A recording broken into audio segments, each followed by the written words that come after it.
Beautiful.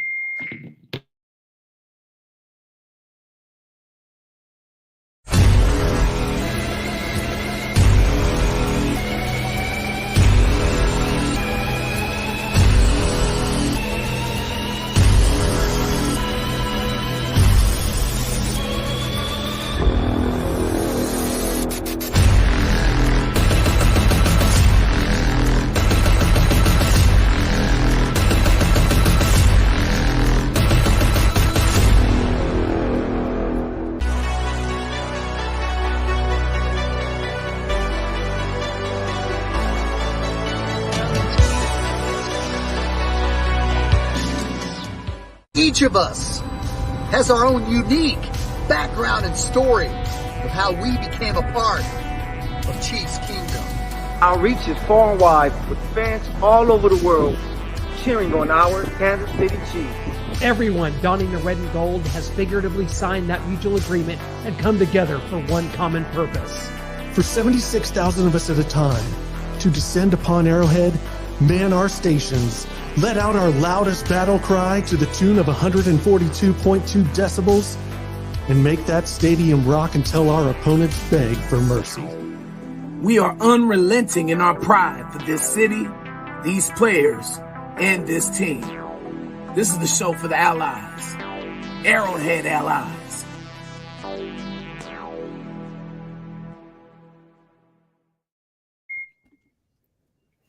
Well, let's see. It's chaotic. It's entertaining. It's a winner. Is it Chiefs football I'm describing or Arrowhead Allies? It's going to be both this week because we are coming off a win over the Denver Broncos. Here we are on Tuesday. It's probably a good thing, guys, that we didn't do the show like Sunday night or Monday. Here we are Tuesday. We've had a couple sleeps, and I think we're all going to be able to just, like Michael Matthews said before we press play, move on to the Houston Texans. How's everybody doing? Hey, doing great, man. I think you would have got the same Michael right after the game. You just take a win and you just move on. I think that's what you have to do. Just take a win and move on. But I'm excited for this episode. Can't wait to talk about more Chiefs football, baby. I'm not even gonna lie to you. I felt better after the Bengals lost in this win. It's 14 straight over Denver, which I love. I love it to death, and I'm glad we kept the streak going. A lot of things to talk about, though. Yeah, Noah, the way that we look at these seasons, and we've talked about it all year, is can this team win the Super Bowl? And Brian, maybe kind of just piggybacking off what you said about feeling better after the Bengals loss than this win over Denver, as I said still after Cincinnati, I said yes, unequivocally yes. We've said all year, can this team win a Super Bowl? Of course it can.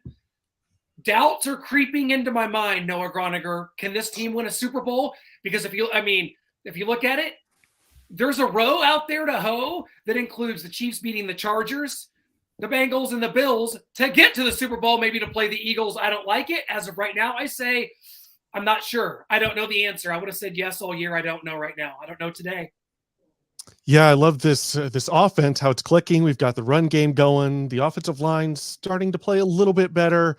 We've got Noah Gray showing up. I'd like to see a little more Jody Fortson, Kadarius Toney, McCole Hardman getting healthy. For me, it's Toney, but some other people on here think Hardman can help us as well. And just the number one scoring off.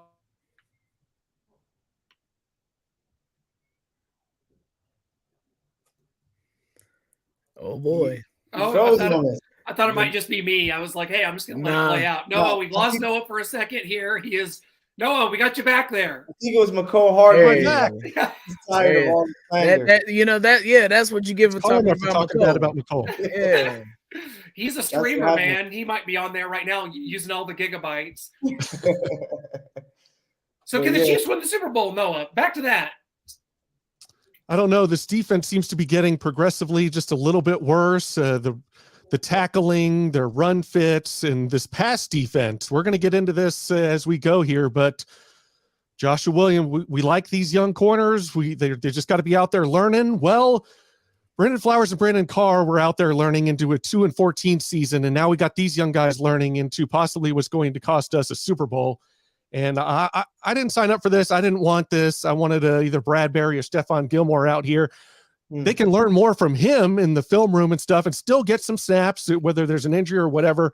Guys coming out, whether they're tired, banged up, whatever, they'd still get enough snaps to be out there learning, getting some PT. But I think they need a veteran presence in there and just a better player that's been in these situations and experiences like a Stephon Gilmore or James Bradbury. Oh no, don't get shooken. Okay, look. They're learning on the fly, no doubt about it. You saw McDuffie get routed by Judy, and there was some confusion on the coverage and where he needed to be. That was Kendall Fuller and Orlando Scandrick on the 2-point conversion Chargers play. They both took the inside guy. See, it was. That's exactly what it was. And look, and you know, Jerry Jeudy, he also got the best of Joshua Williams on the touchdown earlier in the game. You know, it's concerning. I'm not going to sit here and lie and say that no is nothing to sneeze about. But I think, look, they'll get better from it. That's the attitude I'm taking from it. That's what we have right now. We can't go out and get anybody. If it was anybody that was out there worth getting, they're gotten already. is what I'm trying to say. But you know, I'm just taking it as that they took one on the chin, another one, and they'll be fine. I think they'll be better. The pass rush is there. They got a surplus of 6 sacks. And that's really going to help out. But look, man, you got to look at the totality of things too, Noah. 15 didn't help. 15 did not help that pass defense, bro. He put them in some sticky situations to where, you know, they had to go out and play again. And had to go out and defend the short field again. So, man, look, the onus is not on. This is a team game. It takes all 22. And Patrick said it himself in the post-game conference, post-game news conference when he said that he was happy that his team picked him up. And that's what it's all about, man. It's about the Chiefs coming together and clicking as one. And they haven't done it in a long time, which is something else that I want to hit on. But look, the pass defense is going to get better. I'm a believer in that. I am.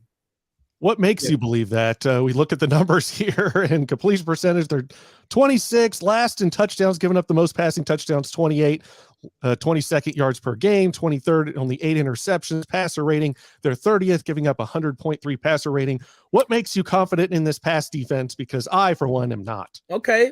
I'm confident in post-November, December football, things really get tough passing the ball. This is why you got to have a run game. This is why you have to have alternate things other than throwing the ball, because it's not always as effective as it is in September and October. We're not tackling well either. Two, the refs, they're going to be a little looser with the penalties. We've seen it in the playoffs. It is a totally different game. You get to hold on a little tighter to the receivers. They let you chuck them, maybe not, 7 or 8 yards now, as opposed to the 5 that you get in September and October. It's a different game come the playoffs and later on in the season. And then number 3, they're young, and I just hit on it. They have to learn. There's certain things that they don't know yet that they need to study on film. It's just a part of the game, man. Sharks are born in the water, Noah. They're born in the water, and you got to let them swim a little bit. They could cost me a Super Bowl while they're learning in the water. These sharks swimming in the water, they take a while to learn. They could cost me a Super Bowl. I can't give up a year while these guys learn. They can win you a game like they did against the Chargers too. Agree, and I just we had to go back to week 2 to find our last defensive touchdown. Yeah, but I think that the Chiefs they're going to be okay because they seen Buffalo. They've seen Cincinnati, the 2 things I think that can be in the way of them making it to a Super Bowl. And they won't, it's not going to be anything new. Like, the moment is going to be like, we've seen these guys, we have tape on these guys, we played these guys. So we're not going to be shooken up by their speed, by their talent, and things like that. And it comes down to Spags. Like, Spags has to trust his front 4. Like, him blitzing Denver the way he was doing is Russell Wilson. Like, you give this guy running lanes, any extra time, he's going to make things happen. And that's exactly what he did. So it was kind of weird, but I think it just came down to Chiefs jumping out to a 27-0 lead. They got comfortable, and they kind of just said, hey, we can do what we want. We got this lead. We'll figure it out. And Patrick threw some interceptions that got the Broncos back into it. Jerry Jeudy looked like the player that we all expected when we took him in the top, 5 to 7 rounds in fantasy. And it was just one of those games. It's a divisional game, but I'm not too worried. I take it for the young secondary that they're going to learn game in and game out. And by the time the playoffs come, they're going to be ready to go. Well, Brian, I said last week that there's 5 games left, and we really aren't going to know a whole lot after the 5 games, other than obviously mathematically in standings. I said that nothing can happen, no good can come of it, only bad. And we almost saw some of the bad. We did see some of the bad on Sunday. So now you were talking about playing the worst team in the league in the Texans. You've got a team that's going off a cliff in the Seattle Seahawks, and you finished with the Broncos again and the Raiders.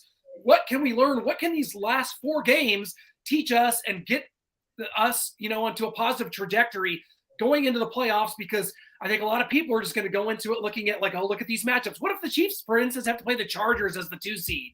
What if it's Chargers, Bengals, Bills? They're not getting through it, guys. They're not doing it. They are not. I mean, that's yet to be determined, but yeah, I think that the thing that they can learn from the last few weeks is to sharpen your iron. You got to sharpen your technique. You got to just make sure you buckle in and you know everything that you're supposed to know on every single assignment. Know what splits the receivers are in. Study your opponent.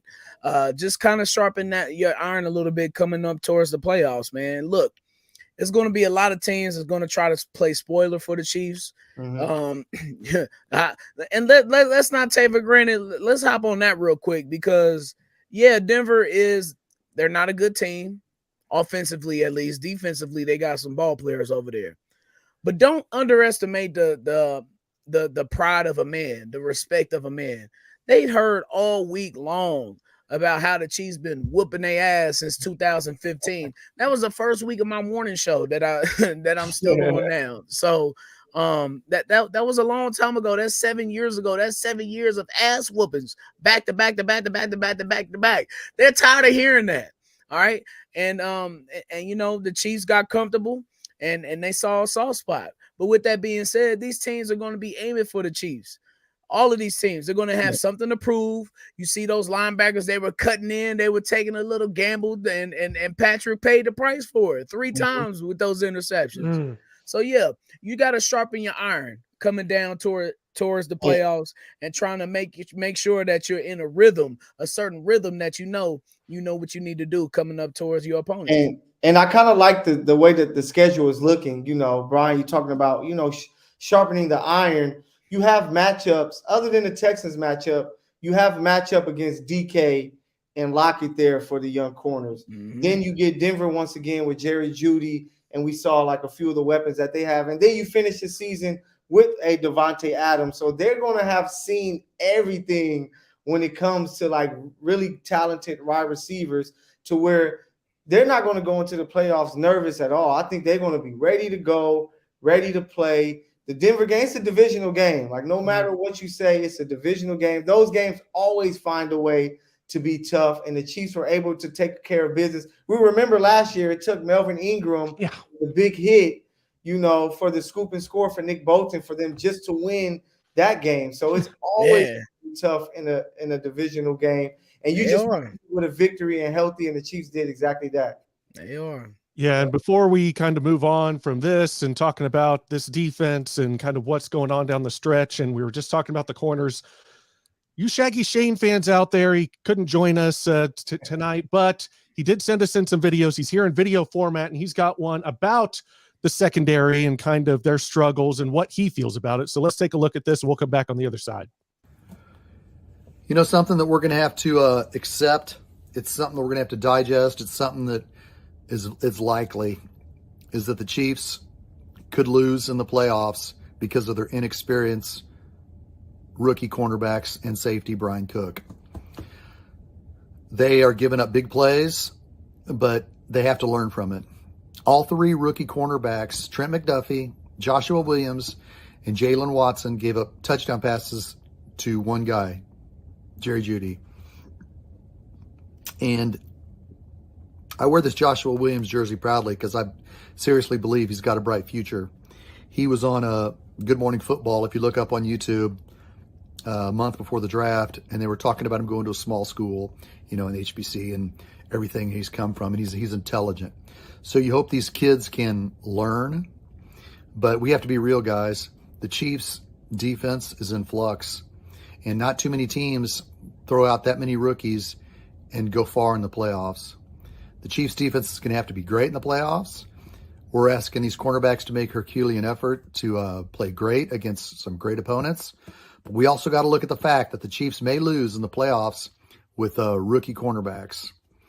And people are going to hang their head. They're going to be like, man, it sucks. The Chiefs only won one playoff game, then lost a second playoff game because their rookie cornerbacks just didn't live up to covering, Stephon Diggs, Gabe Davis, or the three Bengals wide receivers in the playoffs.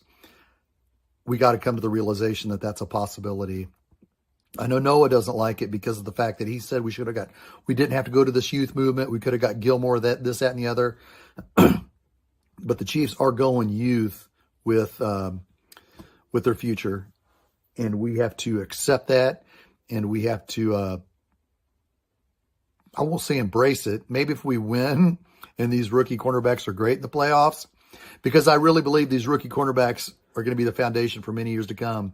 Because next year's offseason, the Chiefs are going to continue that influx on defense when Carlos Dunlap's gone and Frank Clark will be gone. You're going to have Karlaftis going into a second season. The Chiefs are going to have to get another defensive end to continue the rebuild, because we've seen it with the linebackers with Nick Bolton and Willie Gay replacing Anthony Hitchens and Ben Neiman. So we have to accept the fact that our rookie cornerbacks could be exposed. Not exposed. I think it's unfair to them because they're learning and everything to them is new. When the Dallas Cowboys in January 1992 were in their first real playoff run with that young team, they got destroyed in the Silverdome. But guess what happened the next year? The Cowboys learned from that and became a powerhouse. So I know it's kind of apples to oranges compared to the Chiefs rookie cornerbacks and safety and Leo Chenal, the linebacker, to what the Cowboys experienced. But there's going to be a lot of youth in the playoffs, and we have to hang our hat. We have to accept the fact that the Chiefs could lose in the playoffs because of the rookie cornerbacks. Thanks, Shane. I have accepted it. In the playoffs, we just got to accept it. Darn. This was the expectation going into the season. I like, and shouts to Shane. I miss Shane, man. I love him to death. And look, that was the thing heading into the season. That's the scary thing about having a $50 million quarterback, is that some sacrifices are going to have to be made. They are. And in order to risk the greater good of this year for the future and so forth, you pray that Patrick Mahomes can get you up out of these situations. And he proved to do that. Him and Pacheco and offense did that against the Broncos. I hope they can do it against the Bengals and the Bills in the playoffs. But look, that's just the competition. And we knew that going into the season too. We knew the competition in the AFC was going to be treacherous. We knew the Bengals and Bills was going to be good. I thought it was going to be worse than it is. Yeah, exactly. So what? Yeah, what's Michael? What's the panic for? Okay, Chiefs fans, make sure you guys are listening here. Wasting seasons. We cannot act like the secondary, the corners that we threw out the year we won the Super Bowl were just this lights out group of corners. Man. It's going to come down to pass rush. Like, can Chris Jones, can Frank Clark, can Carlos Dunlap, even Brandon Williams, who helped get half a sack, can those guys get after the quarterback? No. Where the corner just needs to make a few plays here or there. But it's going to come down to stopping the run, making teams one-dimensional to where we can, make sure our guys can get up the field and get after the quarterback because we know what's coming. And then it's going to come down to Patrick Mahomes putting up points on the board. I agree with that. Football with Pacheco.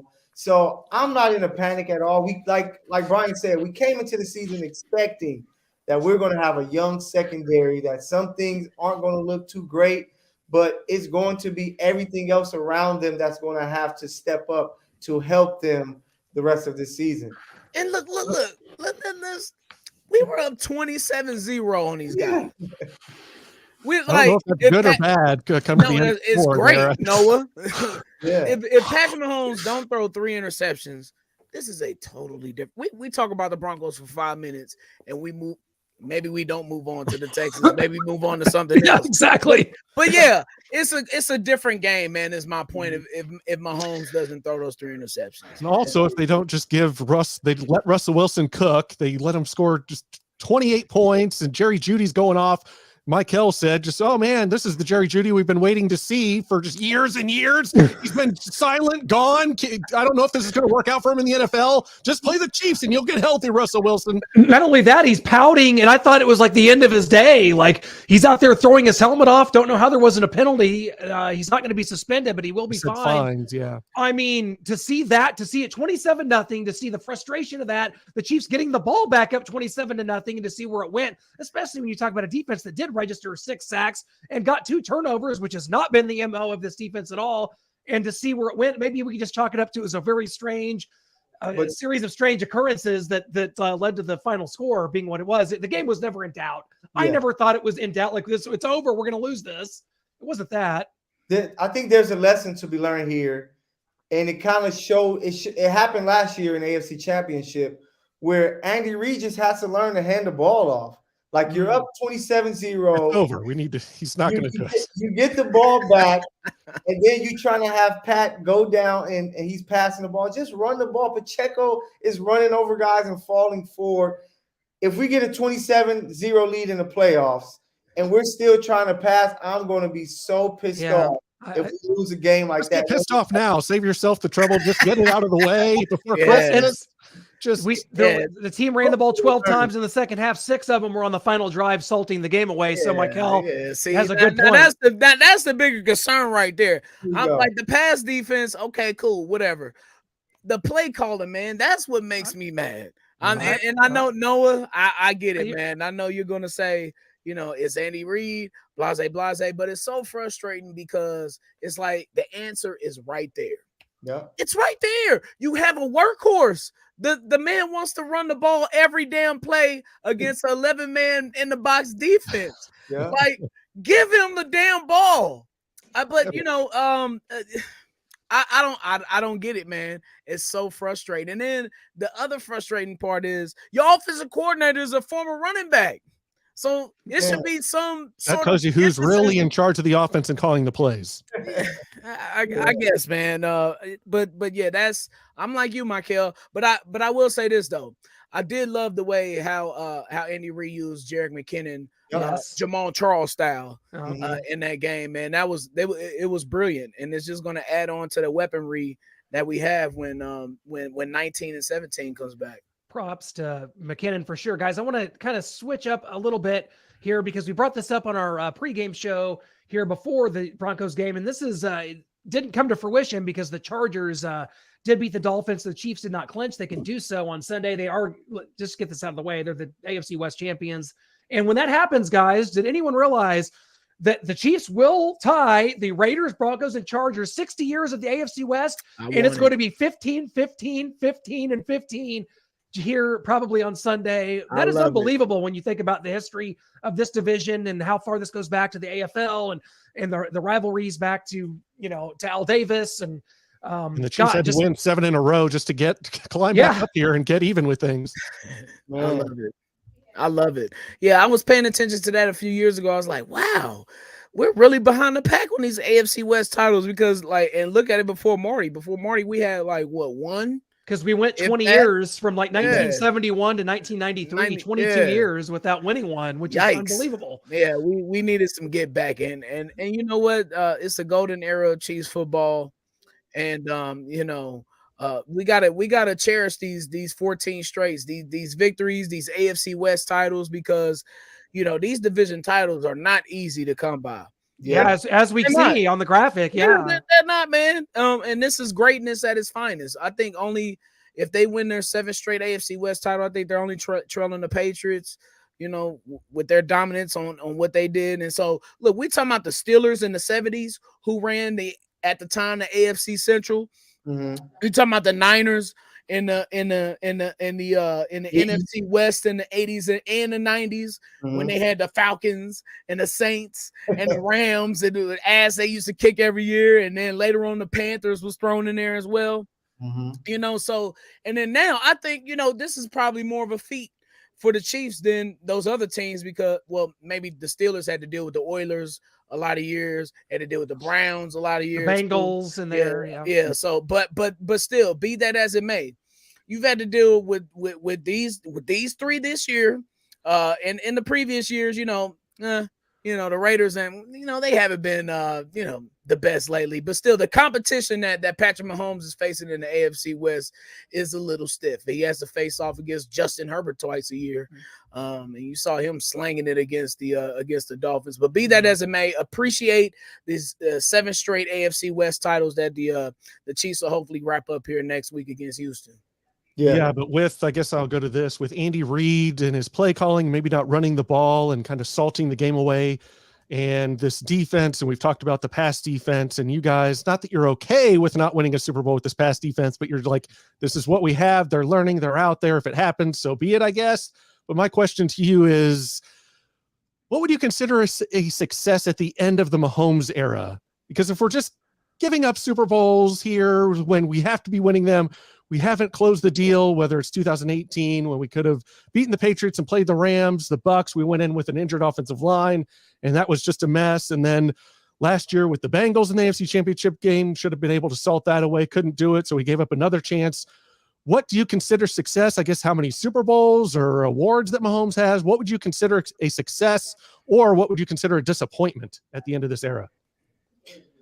I'll say 3 to 4 Super Bowls. I think with this type of talent that Mahomes have, with Andy Reid, Travis Kelce, all the weapons that I think they're going to try to gather around him, I think 3 to 4 Super Bowls would be, top notch, which is crazy because this only changes because Tom Brady was able to go and win 7, that you look at it differently. Because if this was like before Tom Brady, you'd be like, you get 2 Super Bowls. That's a hell of a, John Elway only won 2. But I think 3 or 4 in this era of football, I think will be a success. 2 will be okay. You will be like, okay, they were able to get 2 of them, but 3 or 4 will make him be able to challenge to be the greatest quarterback of all time, because he's not playing with the greatest defensive coordinator ever that's giving him a top 10 defense every year to win. He will be playing with a defense that's only around 20 to the last end of the league. So if they can get 3 Super Bowls, 3 or 4, it will be a huge accomplishment under Andy Reid and with Patrick Mahomes at the helm.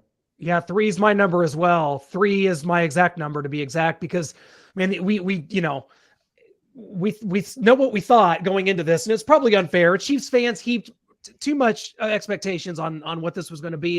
When we had still a very young Tyreek Hill and an under 30 Travis Kelce, and the weapons we had, Sammy Watkins at the time, and just what this looked like it was going to be. It's hard to do it. Yeah. Oh yeah. Forgot about that. So when you have that, and it looked like it happened immediately in year 2, the Chiefs win the Super Bowl, and then you're back in it the second year, and all of a sudden the years start trickling down the road. And I think that it's human nature to second guess, like, what is this? Or is it we're not getting enough? And it's a drug. Winning is a drug. Brian, you talk about it all the time. This is the gold standard in the AFC, and it's crack cocaine to me. I'll be honest. I don't know what it even is. It's crack cocaine. Like I mean, it makes it hard. It makes enjoying the moment difficult, and it makes me think about the future too often. And what happened if we lose this Super Bowl? Then what? Now we have to reload and try to do this again. Now it'll have been 3 years, 4 years removed from the last one. 3 is my number, and I'm sticking to it. Hey, Michael, you out there in LA.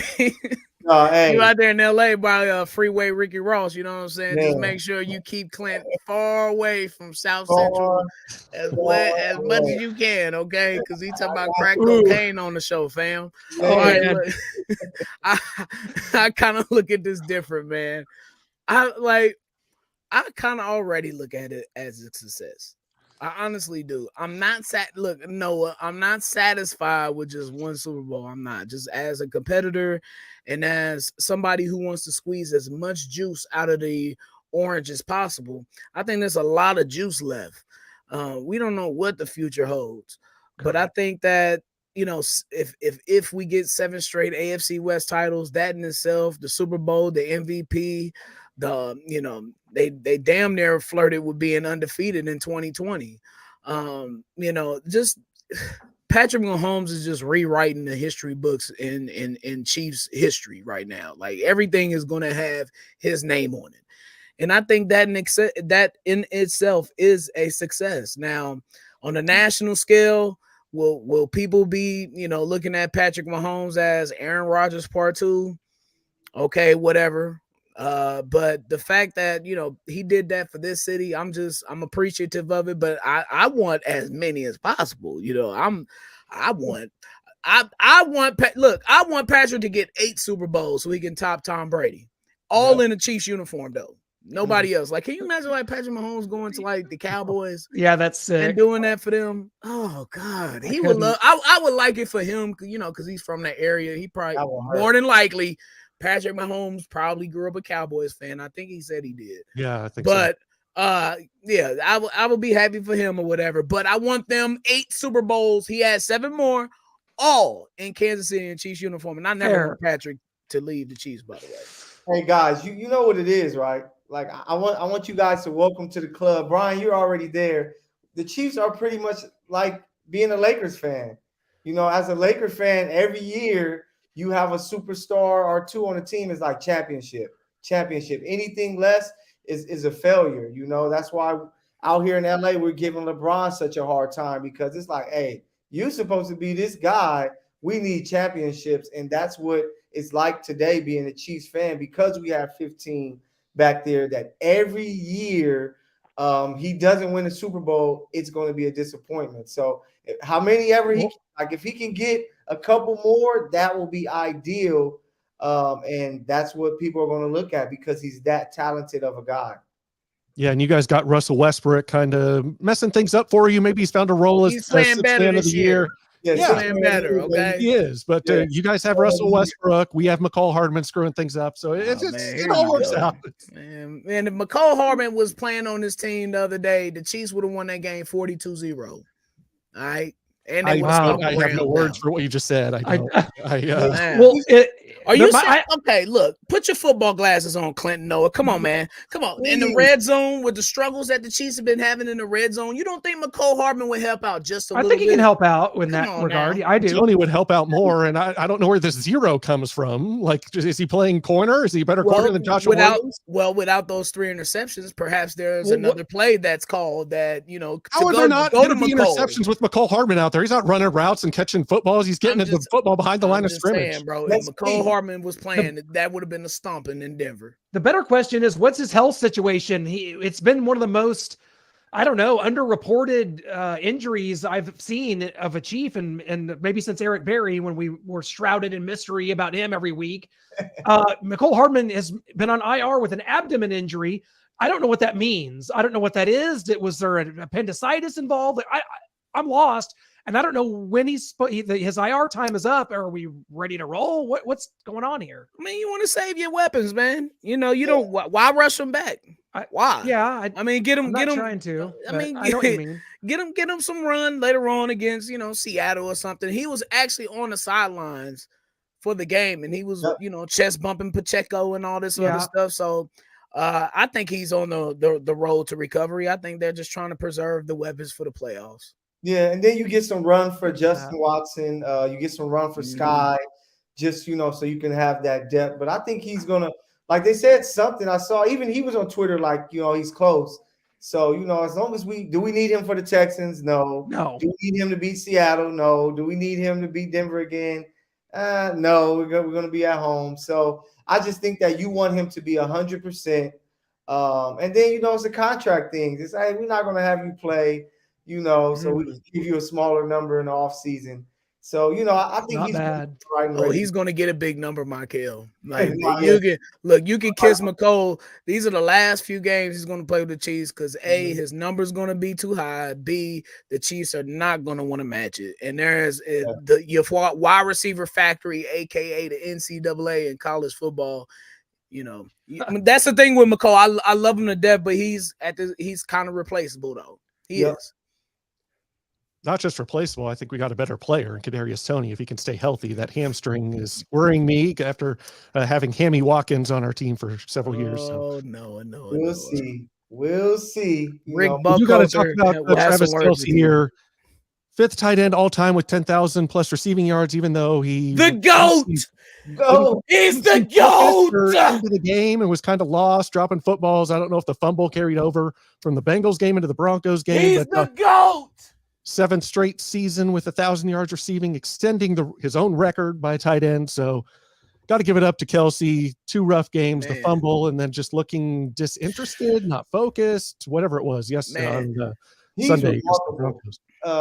Man, just think about Travis Kelce and his game, just how he's able to move the way he does at that size, how he's able to get open like that. It's just growing up seeing Tony G and seeing Shannon Sharp and these different guys that come in the league, like we haven't seen anything like it. Like this guy is out there cooking guys. Like he gave Jalen Ramsey the work. So just seeing him, a lot of times I'm just sitting there like, I don't know how he's getting this open. How is he making these plays? He is remarkable, man. And I'm happy that, he's wearing, a Chiefs jersey. And, I have the 87. I have a Super Bowl jersey, so I had to rep. But he just, every week, he just blows me away on how he gets so open and how he's so hard to bring down being that size, man. He's got Magic Mahomes throwing him the football when he's not throwing it to Josie Jewell. Yo, I marvel at Travis Kelce. And yet, here's the thing. Let's talk about that. Yeah, Mahomes has something to do with his greatness. It does. But the thing that you can't take away from Travis Kelce is the fact that he's done it with multiple quarterbacks. The fact that he did this with Alex Smith and it started with him and it transformed into Mahomes, you can't take that away from him. Gronk, who else has he done it with? Yep. He's had the greatest.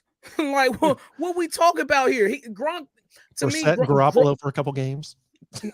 Okay, cool. Okay. Kelce had Nick Foles. He had Chad Henne. Like what we talk about? Matt Moore. Matt Moore. Yeah, the great Matt Moore. Chiefs great Matt Moore. That's right. But you look at Kelce, man, and the reason I would say that he's as an appreciator of Tony Gonzalez, I don't want to take away anything that he did on the field because he was transformative too from where the tight end position was in 97. And Tony Gonzalez was just spectacular. The catches he would make, the clutch catches on third and longs, but Kelce is it's different with him. He's like a wide receiver, man. Yeah. He's like a wide receiver playing tight end. And the fact that Michael hit it with the size of Kelce. Size is a skill. And Kelce uses it so well, but his football acumen, to me, is what separates Travis Kelce from a Hunter Henry or Zach Ertz or whoever. He's not your regular schmegular tight end, man. He knows how to play the position of quarterback. And that's Noah Gray's role. And the fact that him and Patrick Mahomes, they have this chemistry and they know the game so well each other and they know what to do in certain situations and certain defenses and his sight adjustments. Have you ever noticed that you never look at Kelce and be like, damn, why in the hell didn't he go 9 yards instead of 8 and not get the first down? I've seen that a lot with a lot of Chiefs receivers and tight ends back in the day. Pope, I'm looking at you. My favorite Chiefs tight end. I swear I don't think I've ever said that about Travis Kelce, and that goes to the football acumen and him making sight adjustments on the fly. It's just those little things and the way that Andy Reid uses him. He's spectacular in every way. I could go on and on about Kelce, man, but 7 straight, right? 1,000 yard. 7 straight 1,000-yard season. Never been done before. It's line in line with the success of the Chiefs in the AFC West. They go hand in hand, man. And Travis Kelce should be on the Mount Rushmore Chiefs. I think he's up there now. I think he deserves it. Yeah, I agree with that. He always catches the ball in bounds, unlike secret weapon Chris Wilson did for the Chiefs back in the day. So, or Jeff 1 Foot Webb, never forget. Drafted because he was friends with played at San Diego State and was friends and played with Herm Edwards' son. So Herm Edwards is like, I gotta get this guy in here. Y'all didn't expect Jeff Webb reference on this show, but God, Travis, the duo, the tandem of Patrick Mahomes and Travis Kelce. It's you mentioned it, Brian, the fact that he started his career and was great in this league before Patrick Mahomes came into it. It's just too bad. You would like to have seen these two mirror each other as far as their ages and to have a longer lasting. He's 33. Relationship. I know he's 33 and still doing this. He's going to be my age soon. He's 33 and still doing this, and just it's a testament to his vision with the ball in his hands, the wiggle he has, the moves he puts on defenders to get more yards to get downfield. Now he has cost us 2 games in his career. Brian, do you remember the other one? We got Cincinnati this year. He cost us 1 more. Do you remember the game he fumbled and that cost us Arizona? Yeah, 2014. It was like week 6. It knocked us out of the playoffs. Yeah. I'm not blaming him for us knocking out of playoffs that year. That goes to 75. Matt McGloin, the left guard or whatever. We've talked about that. He was terrible. That loser before. You're right. We have. Yeah. and the receivers not catching a touchdown pass too that year. Yeah, 14 was weird. We beat both Super Bowl participants, Seahawks and Patriots, and then lost to the winless Raiders. It was a weird. Justin Houston got 22 sacks that year. Yeah, he almost broke the sack record against the Chargers. I miss Justin Houston. I wish he was a Chief right now. Man, you know what? I said that a couple weeks ago when he was.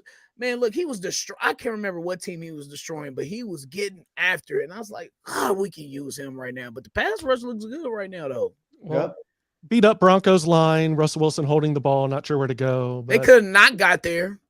True. Yeah. It could have been worse. Russell Wilson is mobile. We can't act like that he's not mobile. It was just some of the blitz calls were terrible. I was like, why are they blitzing? Even the blitz on the screen pass that got us. It's like, you don't need to blitz against them. Sit back, play. Yeah, and you're not helping out your rookie corners when you're blitzing like that when you don't need to, and so leaving them on islands. But I want to go to this comment by Caleb Robinson. I'm sure all of us have probably seen what Tyreek Hill said on Club Shannon Sharp's podcast. He says, speaking of great tight ends, did you guys talk about he who shall not be named? I will definitely name him Tyreek Hill. Put some respect on that man's name. You will say his name on this show. His appearance on Shannon Sharp's podcast last week. Upset about not having 200 targets last year. I don't know if that was, I think people are overblowing his targets thing. I think he was talking about specific games at the end of the season, not his overall targets, certain games where he'd get 3, 5, 2 targets in a game. Andy Reid would seem to forget about him. I complained about it in real time when that was going on. I'm like, okay, they're playing this cover 2 shell and you're just like giving up on Tyreek. Find a way to get him the ball where there's a screen, a jet sweep, handoff, pick plays, something. Get the ball in this man's hands. Don't just give up. They're playing the cover 2 shell. He's just going to be our decoy. We're going to D-Rob. We're going to Pringle, baby. No. Hey, I just have to say this about this whole situation with Tyreek. He's not playing with 15 anymore. Come back, please. Come back. He's not playing with 15 anymore, who's one of the biggest names on every show. They're talking about 15 every week. So he has to find a way to keep his name, relevant. He's balling. He's playing great football. But Tua isn't balling these last few weeks. So Tyreek is like, whatever I can say, wherever I need to be to show up that people can see me, I'm going to take advantage of it. And we all know he went to Miami because they paid him more. Like, let's be done with this story. He just wants some attention, but he took the money, and I don't blame him. Man, look, hey, shout out to the chat. Everybody participating in the chat. Including the Raiders fan that says Darren Waller is better than Travis Kelce, including that guy. He wants to be Raiders fans back and forth. He wants to be an Arrowhead. He wants to be an Arrowhead ally, man. So only one nation, Raiders nation. Shout out to you. We appreciate you. But my man Joshua Garcia, he pointed out, he already said the same thing in his own podcast earlier this year. He just can't stop talking about the Chiefs. Man, he went to Miami to be a diva, fam. He didn't go down there to win. If he wanted to win, he would be in a Chiefs uniform. Mm-hmm. He went down there to be a star on his own, to be the man. Tyreek Hill's conversation is in the MVP race. That don't happen if he's in the Chiefs uniform. You want to know why? because 15 is the man here. 10 ain't the man. 15 is. Sorry, that's the hierarchy. And there is a hierarchy in the NFL, whether you want to admit it or not. It is. Patrick Mahomes is untradeable. He's never going to be traded. Period. All right. So, he wanted to be the man in Miami. Cool. You got it. You got it, fam. He wants to be in the headlines all the time. He wants to be on TMZ and he wants to do all this other stuff. Fine. You got it. Talk about us on your podcast. You miss us. Fine. You got it. All right. You want that bum at quarterback, number one, who you said is the most accurate quarterback you ever played with? Fine. Huh? You got it. All right. Yeah. You want to get locked up in November and December like we saw you get locked up against the Chargers the other night on Sunday Night Football? Yeah, your ankle's a little bum, but fine. You got it. All right. Because number one, he can't throw outside of the numbers. He can't throw outside of the hashes like 15. You wanted him. Fine. You got it. He did have a great fumble return. I've never seen that before in my life. Yeah. That was a great play. That was incredible. I will say, though, look, with all that being said, I have to say this. I have to get, because Tyreek is a freak. He is. Yes. That play, that 60-yard pass that he got from Tua, fam, when after he caught the ball, he did not run full speed. He did not press R1 on his controller. Now the Chargers, oh boy, they were hustling for him, and it looked like he was barely jogging. So I get why you miss him, Noah. But look, he's not here anymore. He didn't want to be here. Mm-hmm. Please come back. He took the check, man. Let that man eat and let him go. Yeah, we went to his youth football camp over summer, and I told him we'll see him in the AFC Championship game, and so I hope we do. They won't. He said on the podcast, he said he wants to see the Chiefs in the playoffs, or if he does, he's going to put one on us. So, and he might get his wish if some things happen. He might get his wish. So let's see. If we have to go out in the playoffs, I want it to be Tyreek Hill going for 400 yards and 6 touchdowns. Oh my God! If we have to, obviously I don't want that to happen, but if we have to, I don't want it to be the Bengals. I don't want it to be the Bills. Tyreek, go off on us. Do it. Terrible. Just to prove yourself right.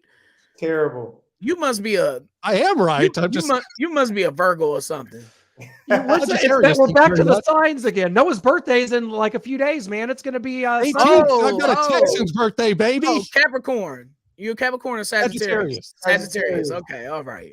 Fire sign. I'm going to have to do my research on all that stuff, guys. Before we kind of get on and get to our predictions on the Texans, not much to break down there, but we've got kind of a fun game each week. We like to do some things to kind of, show our love and appreciation for other players in this great league and history and presently as well. So we've kind of all gone around and picked our favorite players from each position from throughout NFL history and kind of be fun to compare them here. And so let's start. Noah, what do you got for us? With Mike Hill first. Let's go with Mike. Okay.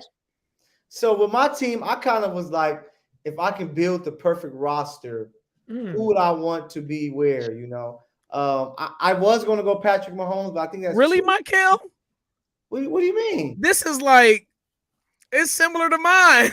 All right, keep going. I'm just reading. I'm in amazement. Like you picked Jason Kelce as your center. I'm like, who? I didn't think anybody else was going to pick him as their center. I like the type of leader that he is, and he's a Kelce. So I wanted to go Patrick Mahomes, but I had to go A-Rod because I think A-Rod was the first Patrick Mahomes.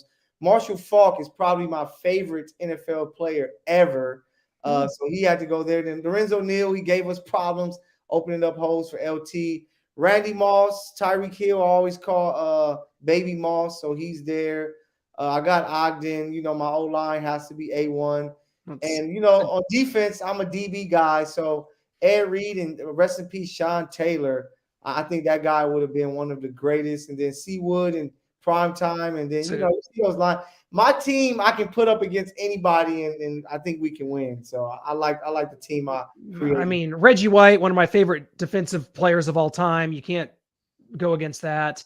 You think you can put your team up against anyone's, Michael? You haven't seen my team here. Hey, I'm ready. Charlie Batch, Natron Means, you are going down, my friend. Carl Lester Crumpler at tight end. You don't stand a chance. Richmond Webb. It's a good line. Van Deerdorf. Okay. Sammy Knight is you're going to get burnt. Charlie Saints Sammy Knight. prime Sammy Knight with the Saints was a good player. He came to Oh, Kansas City and did Kansas City player. things. Robert Porsche at DN, okay. Gilbert Brown was a monster with the Packers back in the day. KU player though, could never. Nobody's running on you with him and Sally Amua. Yeah, Gilbert Brown was crazy. Sean Springs, always loved him for the Seahawks. And Sammy Baugh is my punter. So I also got my backup quarterback if Charlie's struggling. Stoyanovich? Sammy Baugh. Wow. Good luck, Noah. No, my team is destroying yours, just to let you know. A lot of this is just childhood memories. You know, Brian's talked about it, just whether it be players you saw that you liked for a certain way they wore a uniform or saw in a video game. I think it all comes into play here. And just a young kid hearing the name Carlester Crumpler, I just fell in love. I just had to. All right, Brian, are we ready for this, buddy? Oh, let's roll it. Let's see it. Okay. Ooh. Yeah. This is a lot of Chiefs, but this is the best Chiefs among us. Man, look, I mean, Randy, I need explosion. All right, I need Moss, Hill, and Kelsey. I need people who's going to run their routes and run them crisp and run them fast. I need Jamal Charles. I love speed. That's probably what you see on the offense is speed and a little bit of power too. With I had to go with Ogden. I was thinking about Orlando Pace or Jonathan Ogden for that right tackle. But I had to go with Ogden. He was just such a monster. And on defense, playmakers all over the field, baby. Who's going to run against that defense? Who? Tell me who. Huh? Me with Natron Means and Sam Gash. Oh, the hell you are. Aaron Donald's going to eat that up, baby. And you definitely ain't passing on. Look, the Mel Blount rules apply.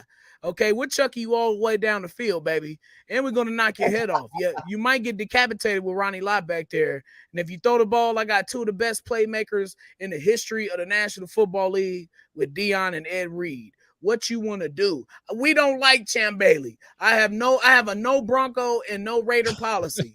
I like it. All right, and that except for Von Miller. Except for Von Miller, he's the only Bronco I respect. Yeah, Champ was my third corner if I had to choose one. But that Charlie Batch pick was one of the that was terrible there. But come on, he's underrated, man. You got to go back and watch the tape. I love Dante Hall, but we never saw Tyreek Hill used at his best as a kick returner. And I have a very strong feeling that Tyreek Hill would have broken every single kick return and punt return record available. Yeah, that's why I put Devin Hester, because I don't need him to play receiver or do anything on my roster. Just do kick return, punt return. We win games. Guys, I would say my team is a bit of a hodgepodge of my favorites or just people that I liked. Yes, sir. I got to have Levon Kirkland in there, 6'1" and 290, 300-pound middle linebacker. Brian, we got our outside backers with we could put them together, Thomas and Taylor. That'd just be formidable. Yeah. Hey, I'm going to put Tylon Dale Carter on an island. I think they could cover. I was always a fan of Carnell Lake. I remember I had that rookie card. I can't remember which brand of card it was that had the real tall rookie cards back in the early 90s. Yes. Oh, the McDonald's ones? Yeah, they were real tall. Yeah, it was I had a Carnell Lake. I've always been a Ronnie Lott fan ever since he lost the thumb and kept playing. And he was a Chief, former Chief great Ronnie Lott. Huh? I gotta give a shout out to my offensive line guys, because not a lot of people would think about putting Mike Webster, Conrad Dobler, and Jackie Slater on the same line, but here we are. I was thinking about Mike Webster too. I mean, former Chief as well. Yeah, former Chief great Mike Webster. That's right. My favorite pick, Clint, is that Julius Peppers pick. That guy was great. And John Randall. Yeah, I love that pick too. Yeah. And I got Leslie O'Neal. I'll tell you for one reason only. Yes, he played for the Chiefs, but he had the visor in San Diego, and he played opposite. Played opposite of Junior Seau. I just loved the way he played. I mean, 13-year career. So not everyone here is, a Ben top Winter 5 Coates. great. Look at that, Ben Winter Coates. You got former Broncos great Jerry Rice, Brian Mitchell. Brian Mitchell's my kick returner. He's the first one that I ever took note of. Is like, this guy's special. He played forever. Great. Brian Barker is your punter.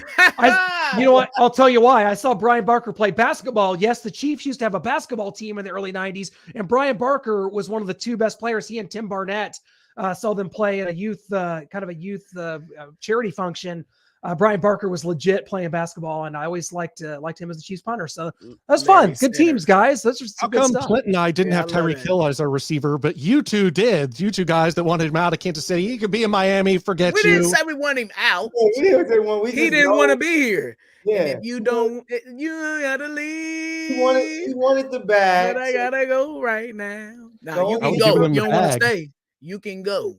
So yeah. Fair enough. And like, you want a bag? What kind of bag? I'll get you any bag. I'll trade Chris Jones to get you a bag. I'll do anything. No, hell Gucci no. bag Now, with you all were- money in it. now that's another player who might be untradeable too at this point, because yeah, Chris Jones wrecks. He makes the whole D line better. Mm. First 10 double-digit sack player for the Chiefs since Chris Jones, and D4 Still did going it for his 2 sacks in 2018. the playoffs. So we're looking out for that. So Caleb mentioned former Chiefs great Darrell Revis. Look, Revis didn't have a good ending to his career. Yeah, a lot of Yeah, Marcus Mariota, kind of took steam from Darrell Revis for me. That's fair. Imagine being there for that. Oh man, golly, and the Derek Johnson play happened too. Oh my God, that's terrible. Yikes! And no one picked Tom Brady. That means we don't like the refs being on our side. So No, Brian had Tom Brady, I think. Oh, he had Tom Brady. Oh, so Brian likes the refs being on his side. Okay. I mean, look, that man, he's the ultimate competitor. Him, Michael Jordan, just crazy competitors. Couldn't beat Brock Purdy, unfortunately. It was tough out there for him. Well, Mahomes, he's throwing to Julio Jones at the age of 30. What? Come on, man. Mahomes is throwing to McCole Hardman. Come on. And he's 45. Tom Brady should be a grandfather right now, man. But he's out here slinging it. Slinging it. Family life. Leading his team to the playoffs. Well, we just have a few minutes left, so I guess we should sort of offer our predictions for this Chiefs-Texans game. Now, in my estimation, and as I've looked at it, and I'm just off the top of my head, I have one of these photographic memories, only about football, though. Don't get me wrong, I'm not a genius or anything. Only about past Chiefs football games. That doesn't do much for me. It doesn't get me anywhere in life.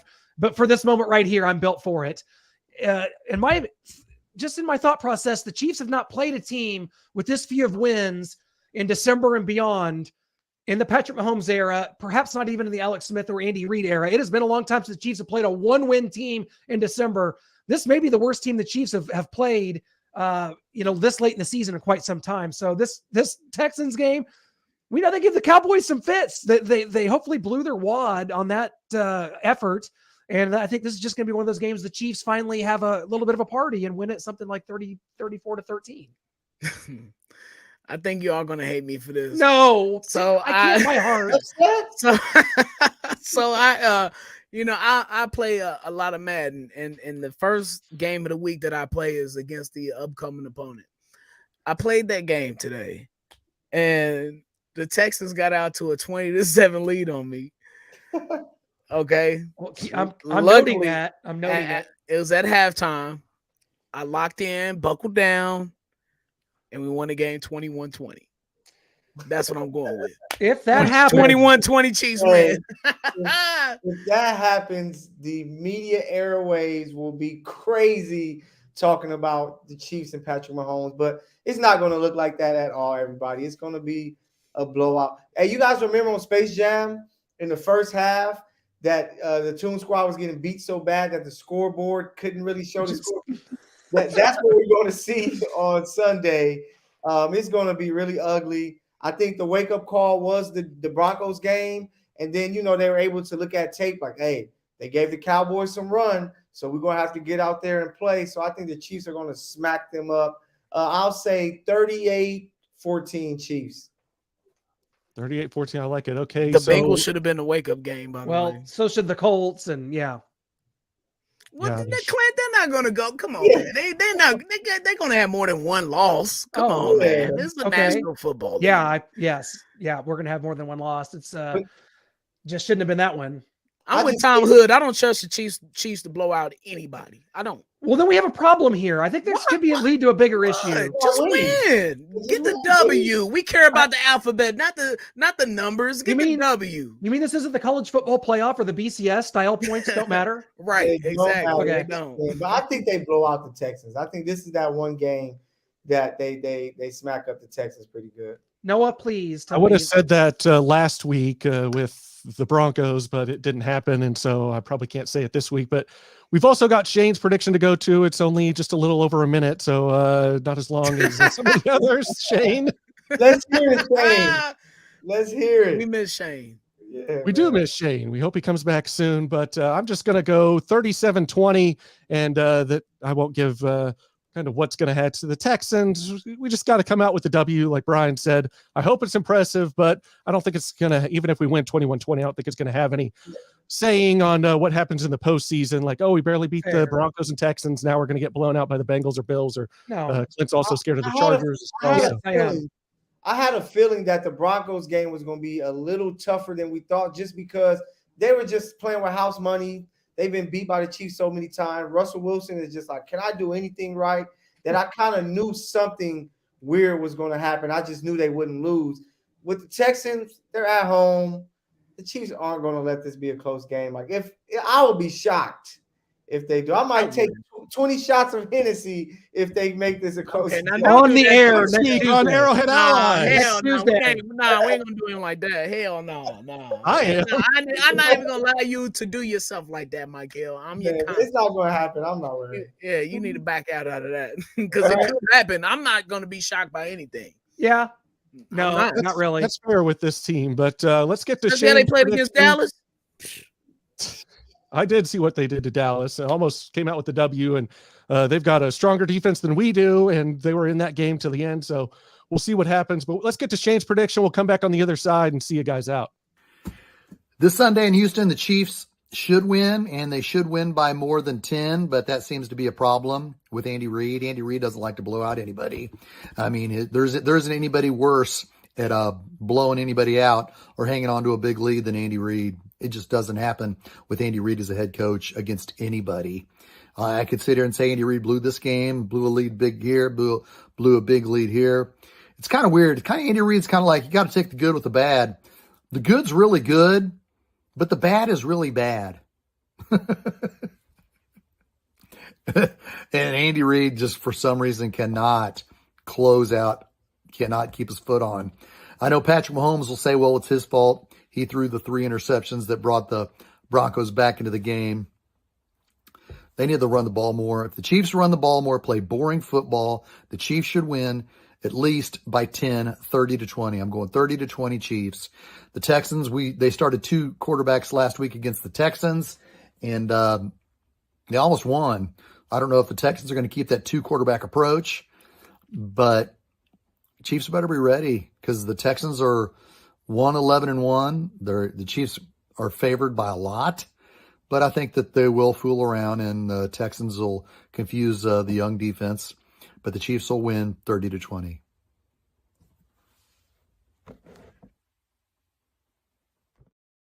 Great job, Shane. At least he doesn't have this as his tie. He still has a tie predicted, remember?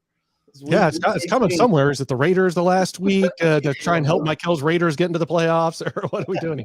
Hey, can I kill that right now? That's dead. The Raiders, after that Rams loss, you're off the bandwagon?